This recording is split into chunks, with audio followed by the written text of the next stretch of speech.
Whether you've fallen off a game you used to play all the time or are waiting for that one title to leave early access for good, 2025 might just be the year for these cozy games to win you back.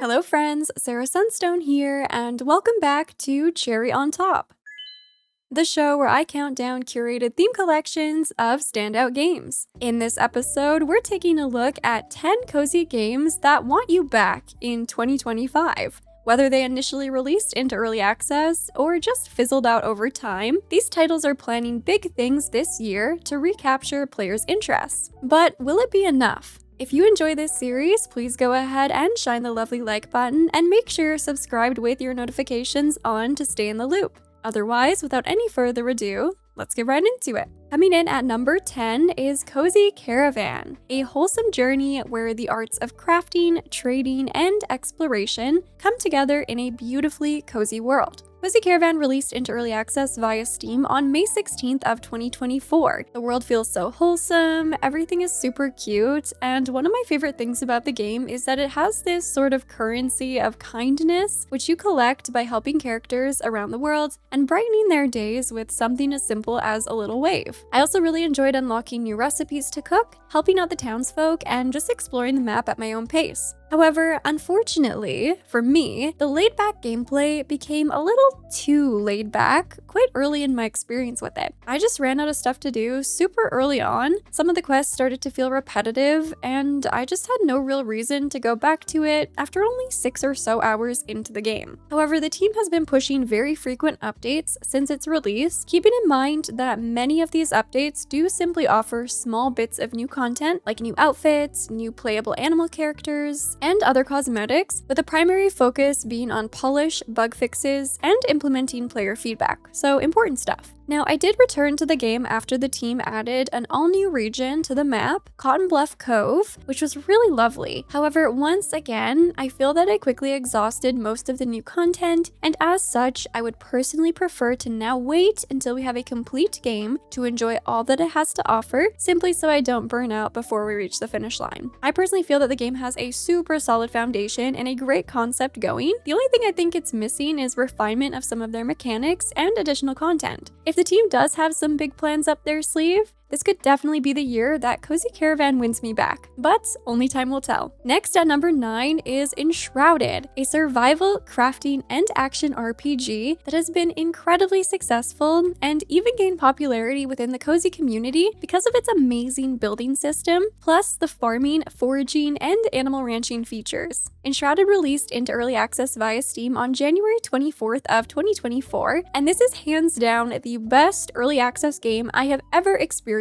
at launch. It was packed with content, had multiplayer with up to 16 players day one, and honestly, if you told me it was a full release game, I would have completely believed you, no questions asked. And the updates for this game have been huge. New biomes, an entire music system to play melodies with your friends, crazy dungeons, new townsfolk features, pets and animals, quests, building materials. I could go on and on. The world is so fun to explore, there is so much to do, and honestly, that was actually the problem for me. As time would pass between updates and heaps of new content was added, I became overwhelmed with jumping back in to explore what was new. To be clear, that's a me problem, and an amazing problem to have. I mean, too much content? Listen to me. But maybe some of you can also relate to this. The game is currently on version 0.7, meaning we're getting closer and closer to that full release, which is said to be planned for sometime this year in 2025. If this remains the plan, then we might even be able to expect releases onto Xbox Series and PlayStation 5, not to mention that bringing this game to the console audience will bring in a whole new host of players and increase support for the game's continued development or the team's next project, depending on how they choose to proceed. If you have ever been even a little bit interested in trying out the survival crafting genre, I cannot recommend Enshrouded enough, and 2025 might just be the year for you to try something new and for me to get back into the game. Then at number 8 is Lightyear Frontier, an open world exploration game set on a beautiful new planet. it. Begin your adventure as you build a farm, plant and harvest alien crops, and discover ancient secrets, which can be done on your own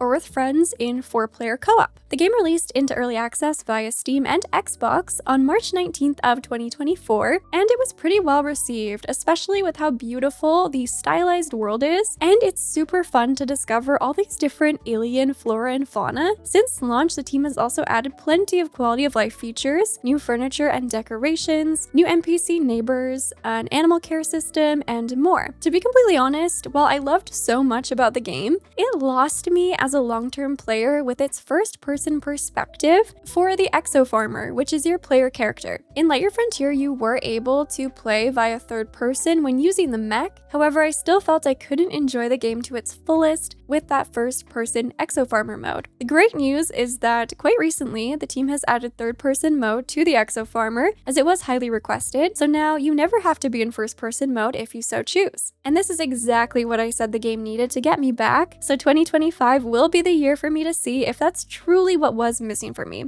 Not to mention, the team also has plans to expand the open world, further improve the mech, offer more freedom to building your homestead, and much more. Regardless of whether or not Lightyear Frontier reaches its full release in 2025, I think that a substantial amount of quality content will be added that will bring in new players and persuade old players to jump back in, especially if you are anything like me and were waiting for that third-person mode. Coming in at number 7 is Dave the Diver, a casual adventure RPG featuring deep-sea exploration and fishing during the day with sushi restaurant management at night. The game offers so much to do, and everything is executed so well. It is fun yet challenging, relaxing yet often intense. The story is great, the characters are interesting, there are so many minigames to enjoy along the way, and you will always be kept on your toes because it constantly throws new stuff at you. It also offers a really satisfying gameplay loop that is actually so difficult to walk away from. Now, this game has received overwhelmingly positive reviews, and the team continues to support it with free updates and DLC even after the game left its early access development cycle in 2023. This even includes some really interesting crossovers from Dredge and Potioncraft to Godzilla and Balatro. I think the only reason I walked away from this game is because I tried it before I really truly embraced my variety era, so I was still leaning a bit more towards typical cozy experiences, but I would absolutely love to revisit it and roll credits when I have the opportunity to do so. Now, even though Dave the Diver is beyond a complete experience with so much to offer, it still wants you back in 2025 because the team is releasing a DLC called In the Jungle, which will launch for PlayStation, Nintendo Switch, and PC later this year. This DLC will introduce new friends, locations, and some thrilling new discoveries for players to explore, and the expansion will also feature a new story as the Blue Hole Gang gathers together for yet another adventure. So even if you think you've completed all that this game has to offer, think again. Next at number 6 is Go-Go Town, a vibrant town building and automation simulation game where you play as the mayor who's in charge of breathing life back into a rundown town, construct shops, hire staff, and attract tourists to town, all while managing infrastructure and avoiding catastrophe if you can. The game is super cute, fun, and incredibly chaotic, and it released into early access via Steam on June 18th of 2024. I have to say that the communication from the team and cadence of meaningful updates is some of the best I've seen across early access experiences. They're constantly sharing what's next and taking in player feedback. I do think there's a lot of content already available to enjoy, and I probably could still be playing it regularly if I chose to do so, especially because some of the recent updates have addressed certain things that held me back from playing more, like expanded map space and zone customization. They've even added interior home customization most recently, with the ability to finally have houses of our own. Big goals for the team in 2025 include releasing online co-op, expansions to the simulation and management aspects of the game, more items to discover and interact with, and even new, unique features you won't find anywhere else,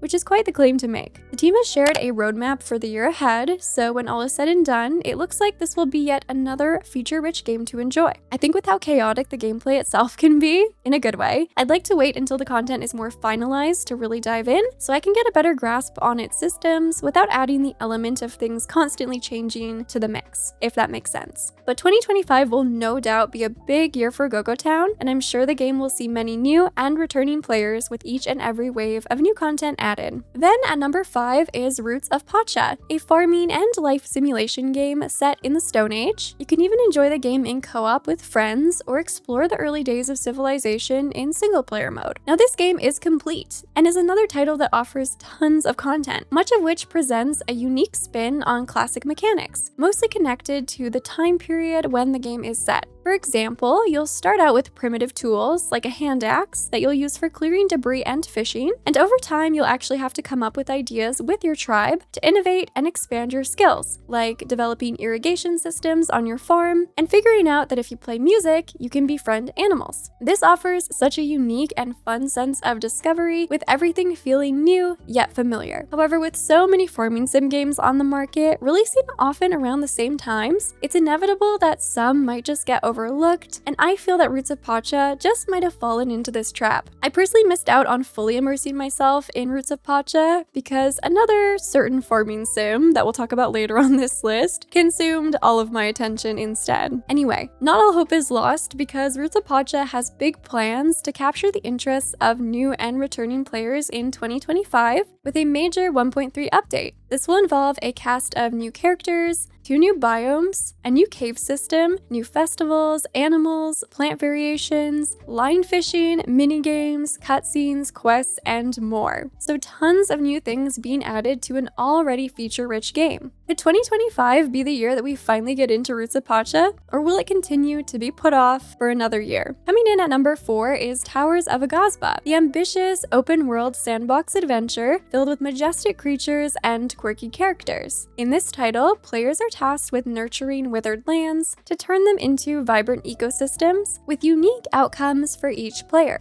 Towers of Aghasba initially released into early access on November 19th of 2024 for PC via Steam and on PS5. However, the launch was a little rough and received very mixed reviews. I personally had a decent experience playing it at release on PS5. However, I felt that many aspects of its gameplay were unintuitive. For me, even the way you control the player character didn't feel smooth. I was also constantly struggling to find my way around, to engage with the user interfaces, and to simply progress the quests I was given. With that being said, a number of patches have been pushed since the initial launch, addressing many bugs, quality of life features, overall stability, accessibility features like an arachnophobia mode have also been added, and plenty more. Now, I do really love the vision of this game, offering an eco-friendly take on the survival and crafting genre, where moderation and striking balance is important to practice in order to see your island thrive. There's even a currency called Amity that you will gain or lose depending on how you treat the environment. There's just so many amazing ideas and ambitions with this game that uniquely set it apart from similar titles in the genre, so I'd really like to see this game ultimately succeed and thrive. And 2025 might just be the year for that, because the team has planned tons of exciting updates for the year ahead, according to their development roadmap. Granted, with the rockier launch, this might all have been pushed back to some degree, but I believe it's reasonable to still expect a fair portion of this content being implemented throughout the year. With such high-quality visuals and continued commitment to addressing player concerns, I'm sure Towers of Aghasba will be pulling out all the stops this year to win you back. Next, at number 3 is Fields of Mystria, the farming and life simulation RPG inspired by classics of the late 90s. Filled with magic, romance, and adventure, this nostalgic pixel art title offers a charming world of possibilities. Fields of Mystria initially released into early access on August 5th of 2024 on PC via Steam, and has already released their first major update, which featured tons of new content across all realms of the game. Now, even before this major update, the game released in an excellent state, with a healthy amount of content to enjoy from the get-go. Players can easily enjoy the first year of gameplay with plenty of story, activities, quests, and interactions to experience. Fields of Mystria is another one of the better early access experiences that I've personally had. However, at a certain point, you will start seeing lots of repeat items at the Saturday markets, you'll complete all the available quests, and you'll reach a roadblock with romance and friendship. Sure, you can keep decorating your farm, completing museum collections, breeding animals for rare variants, stocking up on supplies, and more. There's lots to do to keep you busy, but I can also understand if you find yourself at a stopping point, or perhaps are holding off until 1.0 to jump in. There is so much amazing content planned for villagers and romance, mines and dungeons, town features, skills and perks,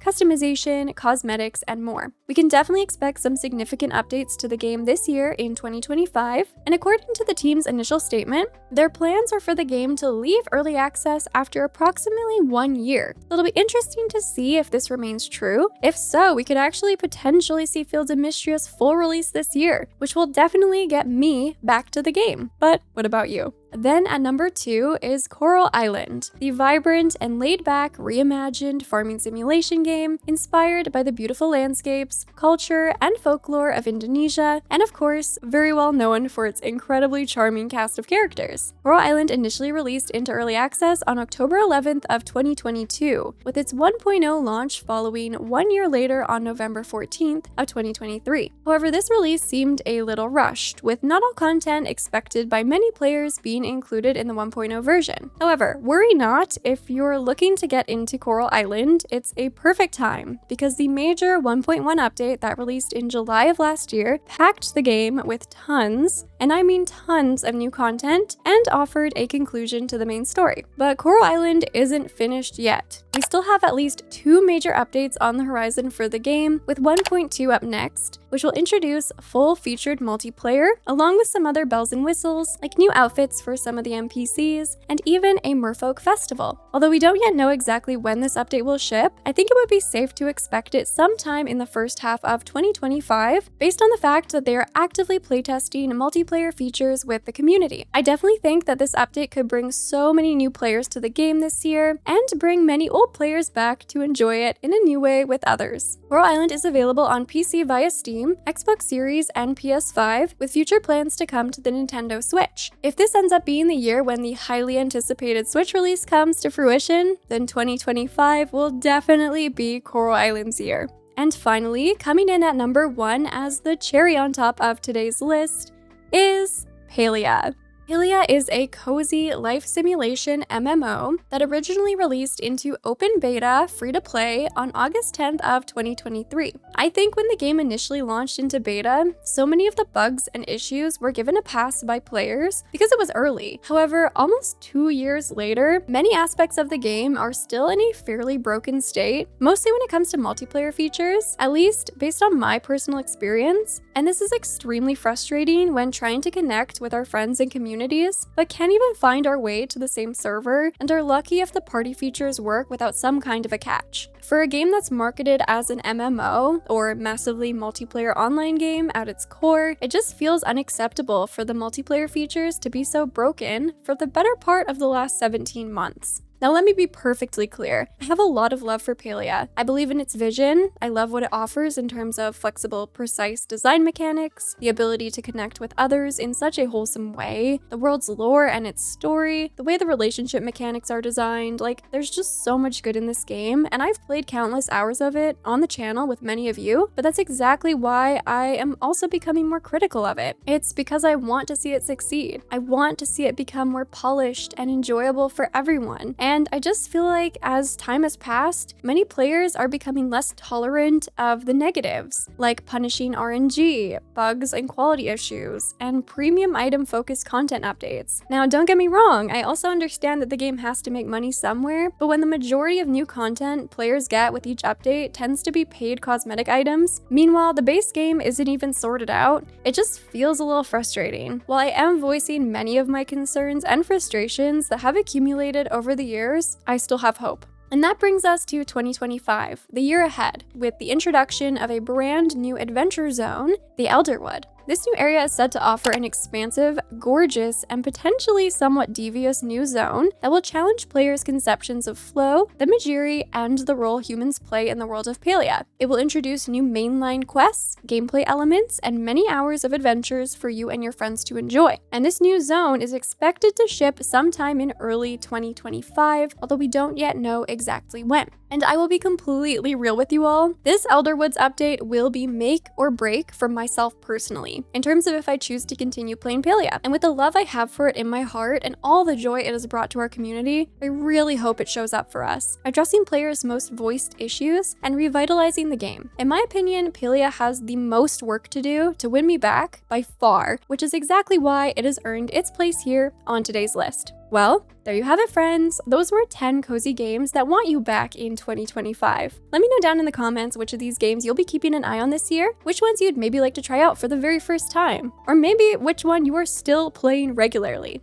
Anything and everything, you know I always love hearing from you. And with all that being said, thank you so much for watching. I love you all, and until next time, take care.